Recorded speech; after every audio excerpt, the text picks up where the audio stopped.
Hilton, Hello. how are you?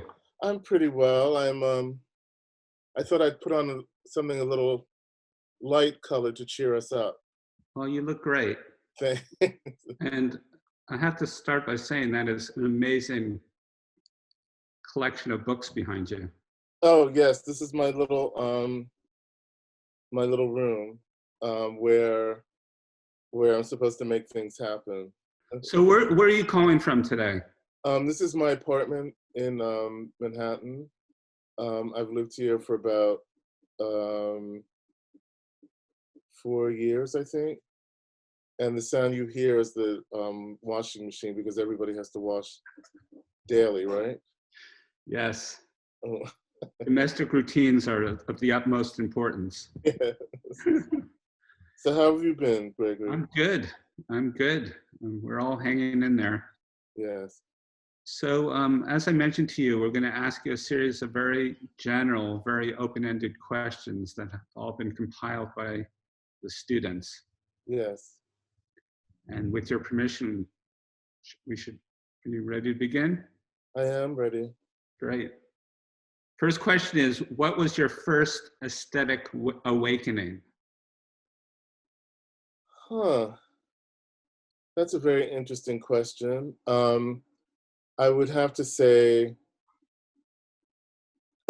without doubt and definitively, it was helping my sisters get dressed on the weekends. They would congregate, and my mother had this little house, and they would congregate in my eldest sister's bedroom and get done up to go to places like the Dome in the East Village, or they were very young single women. And I remember how much they asked um, their opinion of me. Their opinion of me. That's my shrink would like to hear that.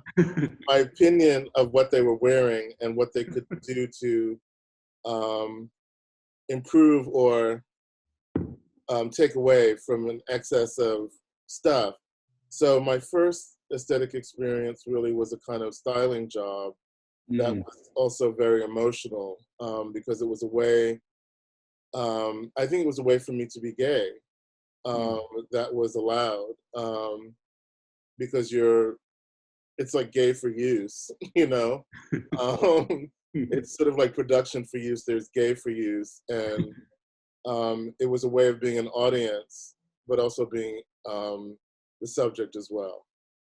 I'm going to close the bathroom door because the washing machine is on spin now, and that'll drive us nuts. Hold on. Okay.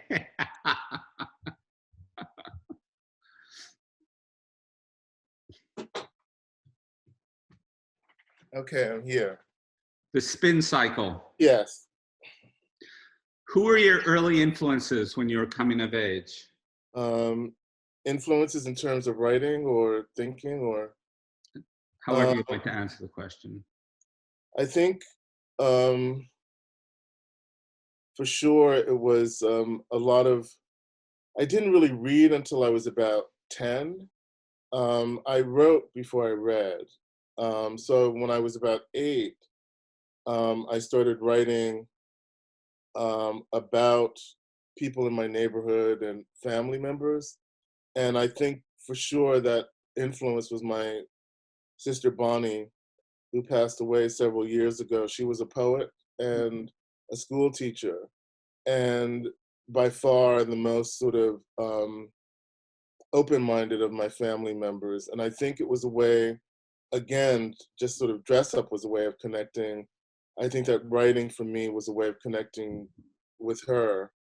And then it sort of became a way for me to sort of cope with different levels of fracture in my family, and also that feeling that starts to pervade your senses when you're 10 or 11 of being, not like other people, not just in terms of sexuality, but in terms of your thinking.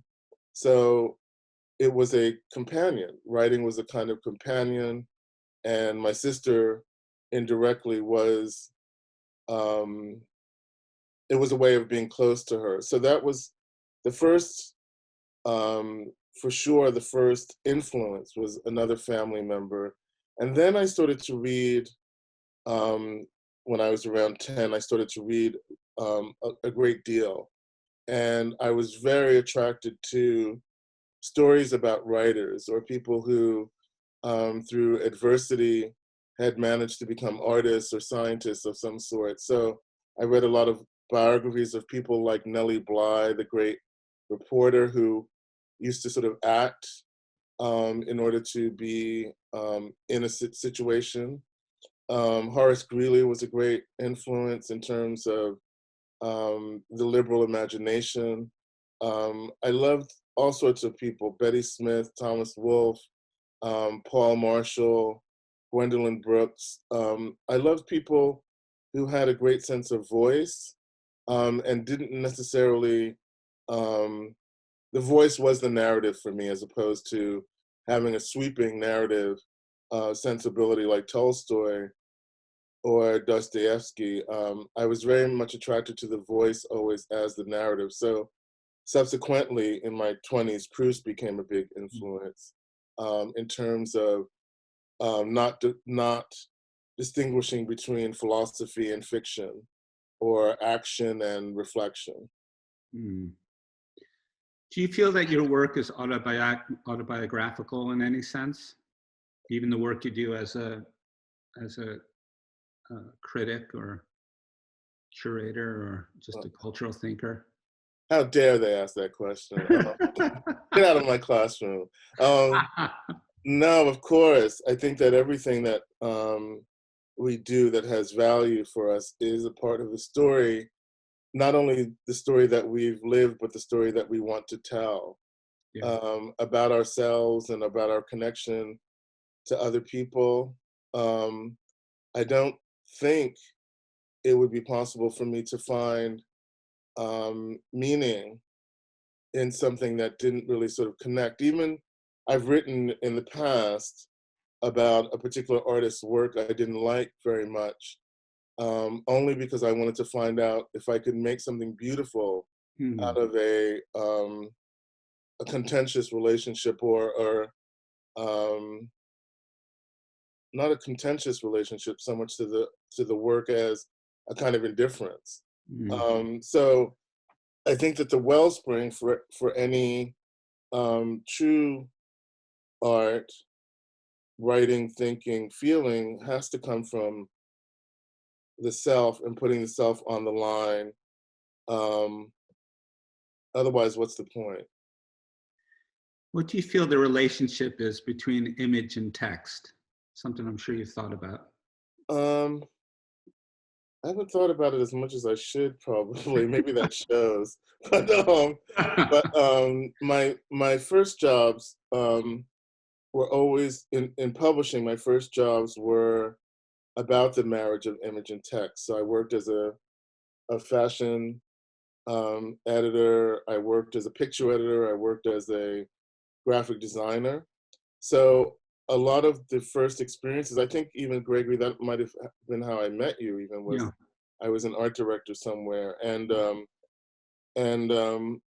so the relationship between text and image was always incredibly important to me, while also teaching me that the literalization of text to image or image to text was not what was interesting to me. What the project was for me always was to find a disjunction between those two elements and then to fill in the space somehow with thinking, the space between the image and the space between the text, and not to have a perfect marriage, but to find the rough edges in between and not marry them or smooth them out, but to fill that white space with a kind of thinking about both elements and how they apply to one another.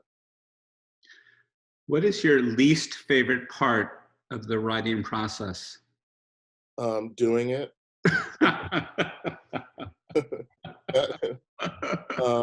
There's nothing worse, but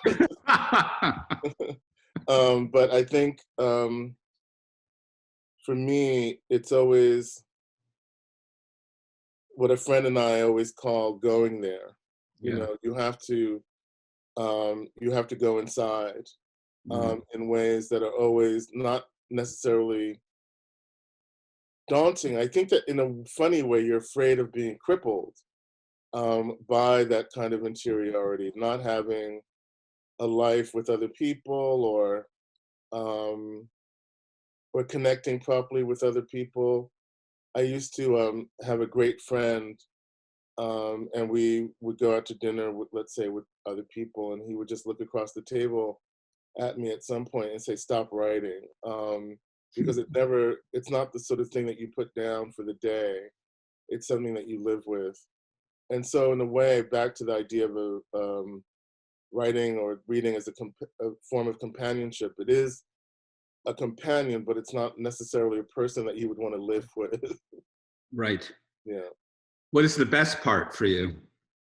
Having published, uh, because then it doesn't belong to you anymore. I love the kind of fluxus nature of publishing in magazines or newspapers because they go away. And I've been, and I'm getting better at this, but I've been kind of not so much adverse to books as ethically confused by permanence. Mm.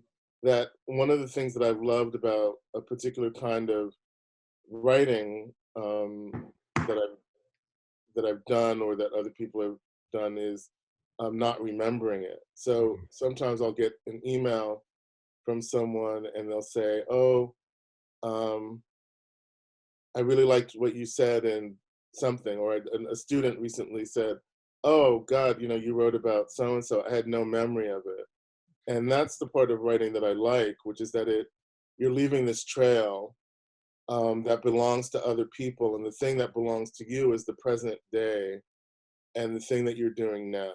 Mm-hmm. But I'm becoming through the help of deep analysis and other things less book adverse. It's permanence is not bad. Yes. Well, this is a related question. Taken as a whole, when you look at everything you've done in all your roles, Uh-huh. what do you see as the central theme or preoccupation in your work, if there is one? Um, I think I have a horror of people not remembering.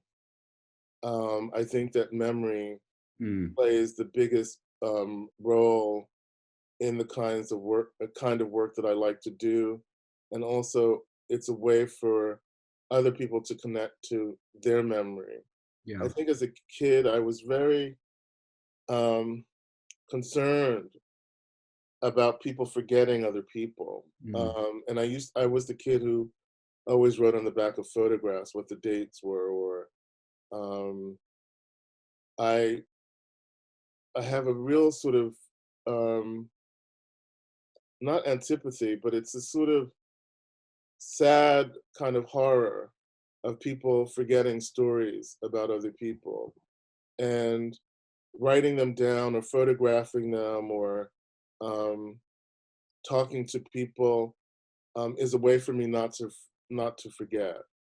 I think so. It's sort of about gathering up memory in Mm. some way, and also the fragments of what memory leaves us with. A wonderful, um, very smart woman, June Arbus, whom you might Mm. know, and Yeah, I do. she went to see the James Baldwin show, and she said something so poetic and true afterwards. She said, "These are the things that they leave us with," Mm. and I think that that's exactly the kind of work that I like to do, which is here are the things they leave us with, good or bad or indifferent. These are the words, or these are the memories, or these are the objects. These are the photographs. These are the lives that they've left us with. Yeah. Who is your imagined audience? Do you think about that when you're writing or after you publish? No, writing is hard enough. You don't want to crowd the room with other people while you're doing it. It's hard enough to be with yourself, let Yeah. alone other folks. But I think that I think once I'm finished, I hope that it's connecting with someone who find value in it for Yeah, themselves. yeah. What are the works of art or films that have made you cry? Wow, that's a really amazing question because I've been having so much trouble during this time. Yeah. I don't know how other folks have been feeling, but I feel incredibly grief-stricken all the time, but I can't cry, or Hmm.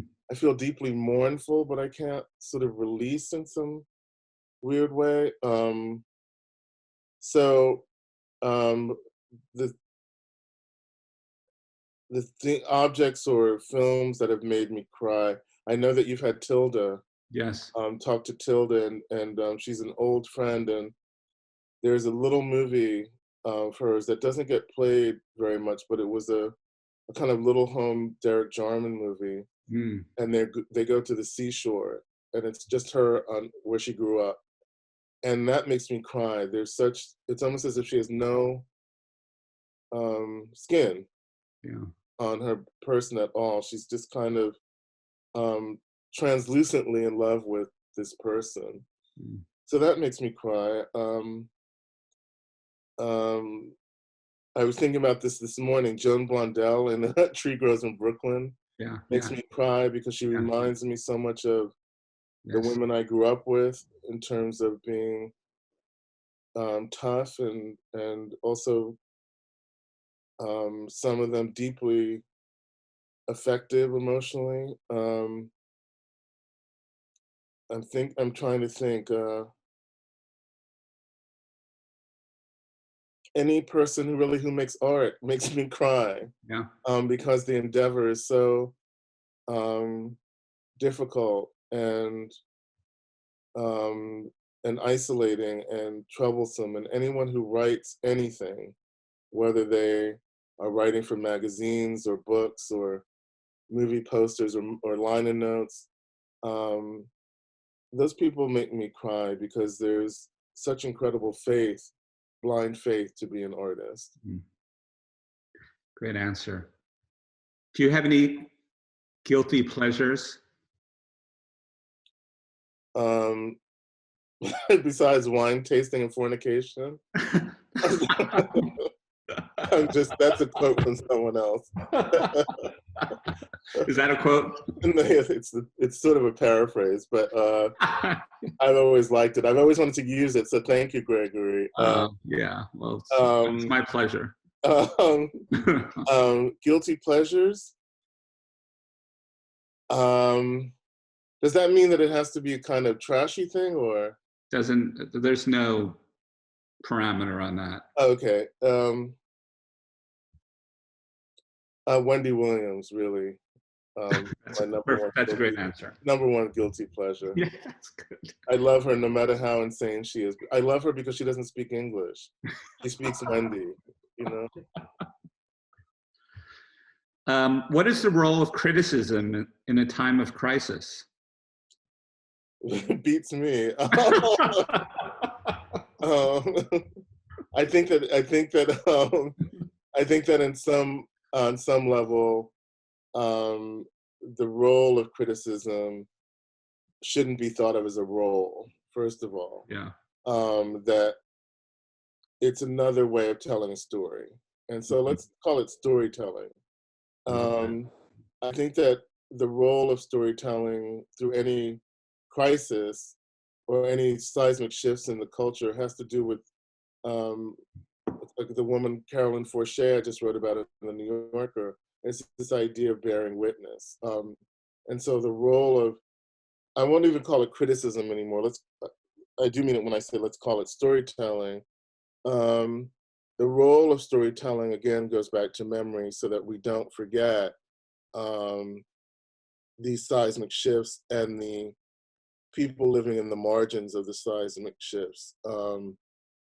I think there have been some incredible stories out there recently, a lot of them in the New Yorker, about people still working who can't be at home and work. Those stories have meant a lot to me during this time. And also young people who are starting to, let's say, review books or art. I like following the continuity of their interest. It makes me feel hopeful that this will continue in some way. And my final question, and hopefully we will have a few minutes for questions from the students directly, Sure. but what advice would you give students in this moment of peril? Please don't stop. It's essential that you keep working and that you keep telling your stories, because in 50 years when I'm not here, but someone else will be here, they'll want to know what this world was and what this time was about. And the only reliable narrators really are artists. We see that politicians are not reliable narrators. The only real narrative that we can trust is the narrative of your intellection and your production. So beautifully said. So we're going to open it up to questions. Nabil, you're first. Nabil, where are you? Hi, can you hear me? Yes. I can hear you now. Hi. Hi, thank you so much for coming. I really appreciate you spending time with us. I was just wondering if you could talk about maybe an artist who you've worked with who has really influenced your practice as a curator or writer.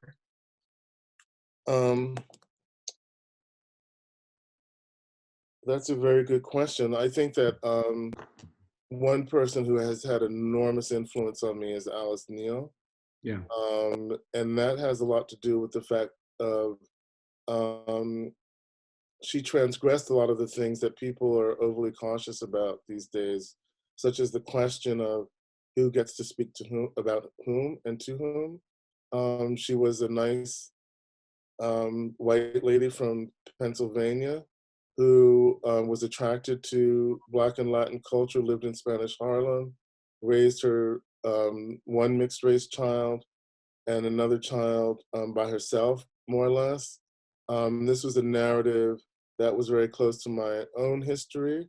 And she painted the people who mattered to her, who were in her society and culture. So that meant Black people, Latin people, white artists, and thinkers. So what I loved about her and what I love about her always is that she's living proof, and the work is living proof, not to close the argument off with, well, we're not allowed to speak about this or that because we are not that thing.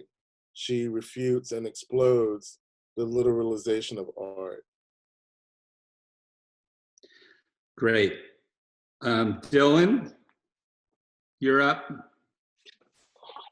Hi. Dylan. Hi, Dylan. Thanks so much for being here. Say what?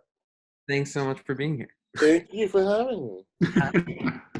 I was just watching a talk that you were giving at the New School about Deanna Arbus. Oh, I love her so much. It was just such a fantastic talk to you. Oh, thank you. I wish I could get residuals for this stuff.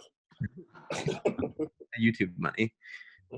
And there's just a little anecdote that you told about Angus Cook writing you something about your writing about art being as if art is visual. Yes. Oh, he said, right. He said something like, I think something like, you're unusual because you write about art as if it's visual. Yeah. Was that the quote? Something like that? Yeah. Yes. Yeah. I feel like I'm going to be thinking about that for a long time. Oh, I think you said a similar thing, and I just wonder how that. What is your thinking about that? How has it affected your writing at all? You mean the visual world? Just, I guess what it means to write about art as if it's visual. Oh, I just well, because it is. Yeah. But I think I know what he meant, which is that a lot of people write about it from a theoretical point of view first.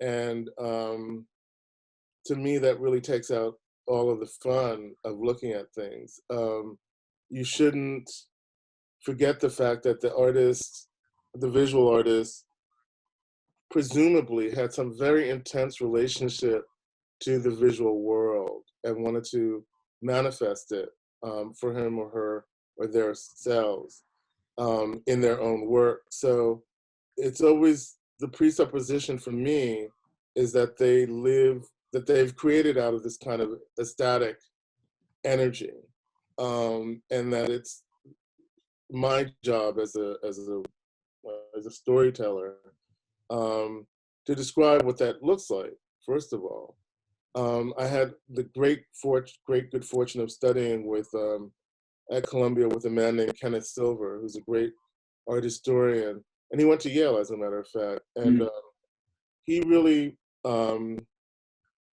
was very instrumental in me understanding that the object and the artist had a particular time period, and that they did these things, and that it was actually a story, and that people were much more drawn to stories than to abstractions. And so when I was in school at Columbia, it was the first big wave of Roland Barthes and Derrida and all of that stuff. And I actually couldn't connect very well to theory because it seemed as if they were putting the idea before the person or closeting the person at the expense of the art.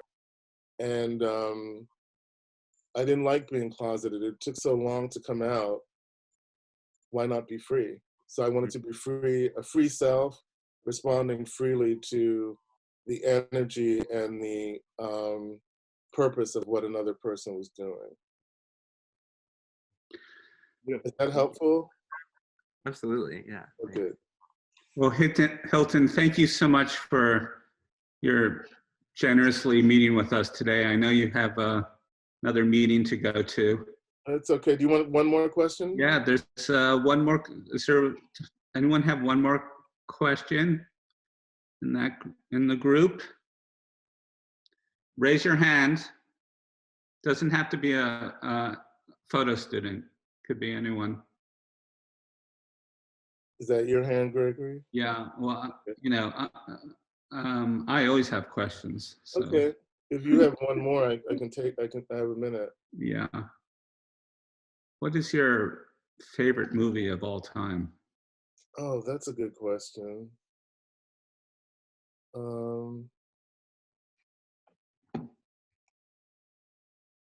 There's a film that has a great deal of meaning for me.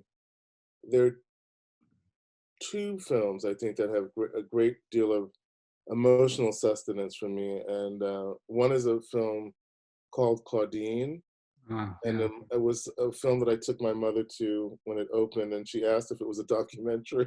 After we left the theater, it was a single mother with 5 kids, and the second one is Cabaret, and that's because I think Bob Fosse is an underrated American genius. But I see now that if I've chosen these two films off the top of my head, one is based on autobiography and one is based on queer biography. A world of so-called perversions, including history, that really spoke to my queer self, and the other one that spoke to my boy family self. Yeah. We have another question from Rory. Rory? Hi, Hilton. Thank you so much. Hi. Oh, I love your wall there. Thank you. It's on my partner. Second comment on your wall, Rory. We're just trying to live in a Wes Anderson movie, I guess. Question. What are you reading right now? I'm always reading about 3 or 4 things at the same time. Are you the same? Yes. Yeah. Well, I'm reading Alex Ross's new book in Galleys. It's called Wagnerism, and it's all about Richard Wagner. It's everything you ever wanted to know about Wagner, but also kind of him as a kind of precursor of theatrical geniuses like Robert Wilson, and who do sort of total effects. It's really amazing. I've also been reading very slowly, and I figured out how to read it. Charles Dickens' Our Mutual Friend, and the way to read it is the way that he published it. So you read it in sections, and it takes a year because that's how he published it. The book is one of the most dense things I've ever read. It's almost like reading the Bible. And it's his last completed novel. And it is so modern in its effects and so beautifully critical of money and power that you have to read it slowly. Anyway, that's been there for 6 months or 8 months, I can't remember. And also, I had to read for a work thing, Philip Roth's Sabbath Theater. Mm-hmm. I don't know if I can relate really, but I'm happy that he had a lot of energy to talk about his dick. It's amazing to me. And let's see. And then always poetry. Anything specifically? Well, I just did a long piece on Carolyn Forche, so please read her. She's a really important poet. And at the moment, I'm reading Wayne Kostenbaum's new book, which is great. And then also, you should read my partner's novel is really great, called Cheer Up, Mr. Whitcomb. It's a fantastically funny book. I hope you all get to read that. And he has a new collection of essays out. And then for school, I'm teaching 2 classes. One is the Black Male, and we're reading the autobiography of Malcolm X after I made them suffer through Booker T. Washington. And in a course on Richard Wright and James Baldwin, we've been reading Richard Wright's very underappreciated collection of stories called 8 Men. And it's about 8 different aspects of Black masculinity tied to the family and to economics. It's amazing. Cool. Thank you so much. You're welcome. Oh, hi. Hi. I love your wall, your joint wall. Thank you. It's beautiful. Last question is, what role does teaching play in your practice? It really keeps you young. Yeah.